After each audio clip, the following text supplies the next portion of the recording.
chara agus tá 100,000 fáilteoireacht chuig an éanú rang déag ó Institiúid Éideachais Marino, Institiúid Dúinteirí Bunscoile agus Éideachais eile. Má tá simagat grád maith a bhaintach sa Ghaeilge, tásúlagam go garóí an fís anseo leat é sin dhéanamh.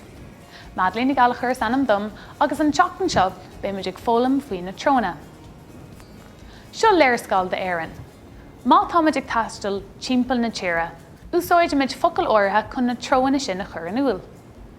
Má thosaíonn mé agus mé ag seasamh i leor na tíre. Tá mé ag dul ó thuaí. Tá mé thuaí sa túisceart. Tá mé ag teacht a dúí. Tá mé ag dul sir.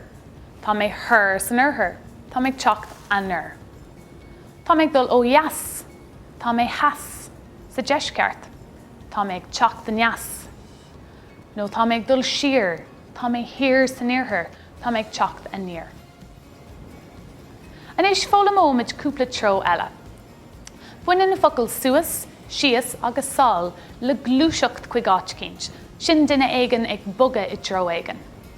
Buine na focail thuas, hias agus hall le síomh a bheith lonathe in áit.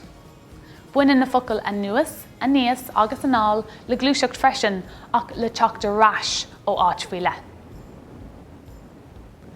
Tá Jamie ag dul suas staire. Tá Jamie hús san áilear. Tá Jamie ag teacht the nuas. Tá Jamie ag dul sias. Tá Jamie hias san níoslach. Tá Jamie ag teacht the níos. Nis, níl ach cúpla tro eile. Buine na focail is tí agus I muith le siomh le bheith lonithe in áit éigean. Buine na focail amach agus is deach le glúiseacht ghfuil duine ag bogú nó ag dul áit éigean. Tá Jamie ag teacht isteach. Tá Jamie is tí. Tá Jamie ag dul amach.